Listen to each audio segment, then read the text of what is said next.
नमस्कार महाराष्ट्र. संजय गांधी निराधार योजना तसेच श्रावणबाळ निराधार योजनेच्या सर्व लाभार्थ्यांसाठी अत्यंत आनंदाची आणि महत्त्वाची माहिती आज आपण घेऊन आलेलो आहोत. त्यामुळे जर आपल्यापैकी कुणी चॅनलवरती नवीन असेल तर अशाच प्रकारच्या अधिकृत माहितीसाठी आपल्या चॅनलला सबस्क्राईब करायला विसरू नका. तर बघा, तुम्हाला सांगू इच्छितो एप्रिल महिन्याच्या अनुदानाविषयीची महत्त्वाची माहिती आणि तारीख जी आहे तर ती आज आपण घेऊन आलेलो आहोत. त्याचबरोबर कोणत्या लाभार्थ्यांना एप्रिल महिन्याचे अनुदान मिळणार आहे, कोणत्या लाभार्थ्यांना मिळणार नाही, 2 महिन्याचे अनुदान एकत्रच मिळणार आहे का, या आणि इतर अशा महत्त्वाच्या सर्व विषयांवर आज आपण सविस्तर चर्चा करणार आहोत. त्यामुळे वेळ न गमावता आजच्या व्हिडिओला इथे आपण आता सुरुवात करूया. तर बघा, मी टाईम वाया न घालवता जे आहे तर ते एप्रिल महिन्याच्या हप्त्याविषयी अपडेट तुम्हाला सांगू इच्छितो. एप्रिल महिन्याचे अनुदान तुम्हाला 12 आणि 13 या तारखेच्या आसपास मिळणार आहे. ठीक आहे. आता तुम्ही म्हणाल की सर एक फिक्स तारीख सांगा, तर प्रत्येक विभागामध्ये वेगवेगळी तारीख आहेत. त्याची माहिती आज दिनांक सोमवार 6 एप्रिलला अपडेट करून तुमच्यापर्यंत ती माहिती पोहोचवली जाईल. आज दुपारपर्यंत तो व्हिडिओ तुम्हाला पाहायला मिळेल. तर 12-13 तारखेच्या आसपास तुम्हाला जे आहे तर ते अनुदान एप्रिल महिन्याचे येणार आहे अशी माहिती मिळत आहे. बरीच माहिती शनिवारी शुक्रवारी देखील काही काही याच्याकडून आम्हाला अपडेट मिळालेली आहे.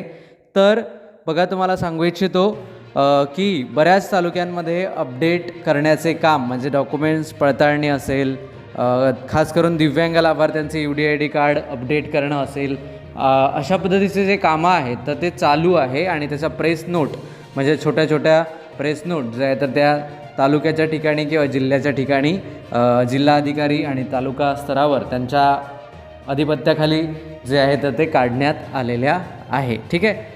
तर अनुदान हे तुम्हाला 12 ते 13 तारखेच्या आसपास मिळणार आहे अशी प्राथमिक माहिती आता सध्याला समोर येते आहे.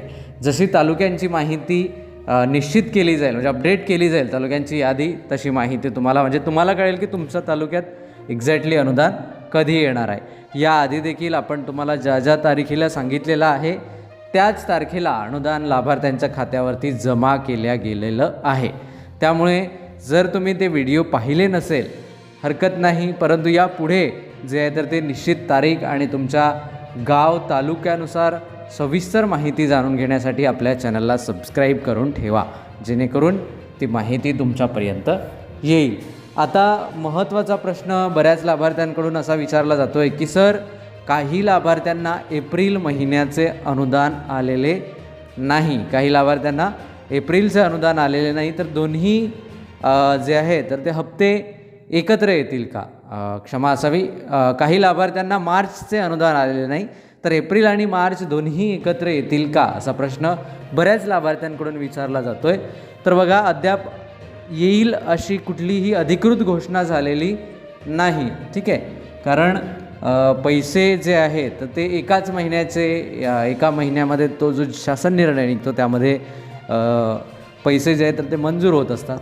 आणि त्यामुळे जर तुम्हाला कोणी सांगत असेल की तुम्हाला 2 महिन्याचे पैसे येतील तर त्यावर विश्वास ठेवू नका. ठीक आहे. कारण एकाच महिन्याचे पैसे मंजूर होणार आहे. आणि या महिन्यामध्ये तर दिव्यांग लाभार्थ्यांना वेगळ्या तारखेला आणि सर्वसाधारण लाभार्थ्यांना वेगळ्या तारखेला अनुदान येण्याची दाट शक्यता आहे, हे मी आधीच तुम्हाला सांगितलेलं आहे. त्यामुळे 2 महिन्याचे पैसे येतील का, तर नाही, 2 महिन्याचे पैसे तुम्हाला येणार नाही, एकच महिन्याचे पैसे तुम्हाला येतील. खास करून त्या दिव्यांगांना, ज्या दिव्यांगांना मार्च एप्रिलचे पैसे आलेले नाही आहे त्यांना फक्त एप्रिलचेच पैसे येणार आहे, मार्चचे पैसे येणार नाही. जर एखाद्या तालुक्यामध्ये येत असेल किंवा एखादी काही लोकं असतात जसं की तुकाराम मुंडेंसारखे लोकं असतात, तर तसं जर एखाद्या तालुका स्तरावर कोणी व्यक्ती असेल आणि तो त्याचा पाठपुरावा करत असेल आणि जर अशी काही अपडेट राहिली किंवा आली आमच्यापर्यंत तर निश्चितच त्या तालुक्याची माहिती आम्ही तुम्हाला देऊ. परंतु हे खूपच कमी आहे. हजारातून एखादा व्यक्ती असा असू शकतो जो पाठपुरावा करेल आणि ते पैसे मिळवून देण्याचा, लाभार्थ्यांना, गोरगरिबांना मिळवून देण्याचा प्रयत्न करेल. तर असा खूपच कमी व्यक्ती आपल्याला पाहायला मिळेल. पण ठीक आहे, हरकत नाही, जर काही असेल तर आपण तुम्हाला कळवू. ठीक आहे. पुढील देखील महत्त्वाचे प्रश्न आपण एक कुठल्याही व्यक्तीचं नाव आज न घेता सर्वसाधारणपणे, कारण बरेच दिवस झालेले आहे आपला व्हिडिओ तुमच्यापर्यंत आलेला नाही, त्यामुळे जे खूप मोठ्या प्रमाणावर विचारले गेलेले प्रश्न आहेत त्यांची उत्तरे देऊया. बरेच लाभार्थी विचारतात की सर आम्ही डॉक्युमेंट्स दिलेले आहेत परंतु ते डॉक्युमेंट्स स्वीकारल्या गेले नाही, तर याचे कारण काय असू शकते. तर बघा, तुम्हाला सांगू इच्छितो, तुमचे डॉक्युमेंट्स न घेण्याचे कारण तेव्हाच तुमचे डॉक्युमेंट्स ती लोक घेणार नाही जेव्हा तुमची जे आहे तर ते डिटेल्स ते चेक करतील. म्हणजे तुम्ही गेलात तहसील कार्यालयामध्ये की सर माझे डॉक्युमेंट्स घ्या, मग ते काय करतात, ते कम्प्युटरमध्ये नाव चेक करतात, हां तुमचे डिटेल्स अपडेटेड आहे, ठीक आहे, तर तुम्हाला डॉक्युमेंट्स देण्याची गरज नाही. तर म्हणजे काय, तर तुमचे सर्व डॉक्युमेंट्स ओके आहे, त्यामुळे तुमचे डॉक्युमेंट्स स्वीकारले नाही, तर त्यामुळे काही चिंता करू नका.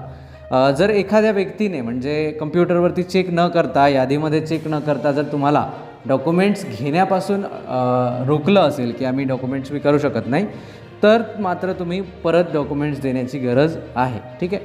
कारण त्यांच्या मते ते जेव्हा नोट्स काढेल किंवा ते प्रेस काढेल किंवा मग काय म्हणतात त्याला, ते जेव्हा यादी काढेल तेव्हाच त्यांना तुम्ही डॉक्युमेंट्स द्यावे असं त्यांचं म्हणणं असेल. आणि त्यांनी कुठेही चेक न करता जर अंदाजे तुम्हाला सांगितलं असेल की नाही तुमचे डॉक्युमेंट्स आम्ही स्वीकारत नाही, तर मात्र तुम्हाला डॉक्युमेंट्स देण्याची गरज आहे. कारण जेव्हा कम्प्युटरमध्ये बघून ते सांगतील तेव्हा ते स्वतः ती माहिती पडताळणी करेल की यांचे डॉक्युमेंट्स अपडेटेड आहे की नाही आहे, आणि त्यानंतर तुमचे डॉक्युमेंट्स स्वीकारतील. हा एक साधं गणित आहे. तर त्यामुळे या गोष्टी ज्या आहेत तर त्या लक्षात ठेवायला पाहिजे. पुढील देखील प्रश्न आहेत, महत्त्वाचे कॉमन प्रश्न जे आपण घेऊया. परंतु त्याआधी जर अद्यापही आपण आपल्या चॅनलला सबस्क्राईब केलं नसेल तर अशाच प्रकारच्या महत्त्वपूर्ण माहितीसाठी आपल्या चॅनलला सबस्क्राईब करायला विसरू नका. तर बघा, पुढे देखील काही महत्त्वाचे प्रश्न जे आहे तर ते सर्वसाधारण लाभार्थ्यांकडून विचारले जात आहेत. बऱ्याच लाभार्थ्यांना जे आहे तर ते दिव्यांग लाभार्थ्यांना बऱ्याच लाभार्थ्यांना जे आहे तर ते 1500 रुपये अद्यापही खात्यात त्यांच्या जमा व्हायचे, म्हणजे वाढीव अनुदान जमा होत नव्हते. तर त्यांचा प्रश्न असा आहे की दिव्यांग विभागाकडे ही अनुदानाची प्रक्रिया गेल्यानंतर जे आहे तर ते आम्हाला 1500 रुपयेवरून 2500 मिळेल का. तर होय, दिव्यांग विभागाच्या सर्व लाभार्थ्यांना 2500 रुपये मिळेल.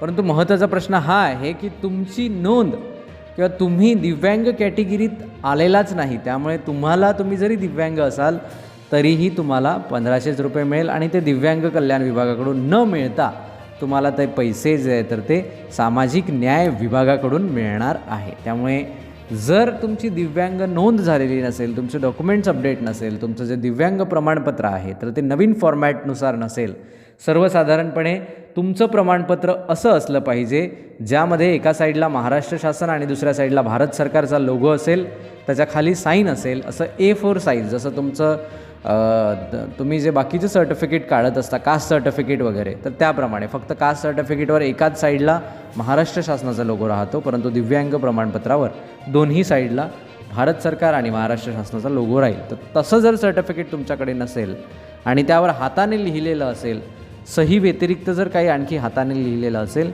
तर ते ऑफलाईन सर्टिफिकेट आहे आणि त्या सर्टिफिकेटवर तुम्हाला तुमचं अनुदान जे आहे तर ते वाढवून अजिबात मिळणार नाही. त्याकरिता तुम्हाला UDID आणि ते नवीन सर्टिफिकेट काढणे बंधनकारक आहे. तर जर तुमची नोंदच दिव्यांग नाही तर तुम्ही दिव्यांग कॅटेगरीतून लाभ घेऊ शकत नाही. बरेच लाभार्थ्यांचा हा प्रश्न आहे की सर मी दिव्यांग आहे, मी 77% आहे, मी 90% आहे, 45% आहे, परंतु मला वाढीव अनुदान मिळत नाही. तर त्यामागचं कारण हे आहे की तुमची नोंद ही दिव्यांग म्हणून नाही, तुमच्या कुठेतरी म्हणजे तुम्ही जे डॉक्युमेंट्स दिले त्यामध्ये काहीतरी तफावत आढळत आहे आणि त्या कारणामुळे तुम्हाला दिव्यांग या कॅटेगरीतून लाभ मिळत नाही.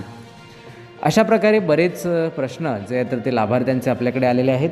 परंतु तुमच्या देखील मनामध्ये काही प्रश्न किंवा शंका असतील तर ते नक्की विचारा. जर आपल्यापैकी कुणी चॅनलवरती नवीन असेल तर चॅनलला देखील नक्की सबस्क्राईब करा. चला तर भेटूया पुन्हा एकदा एका नवीन माहितीसह नवीन व्हिडिओमध्ये. तोपर्यंत नमस्कार, धन्यवाद.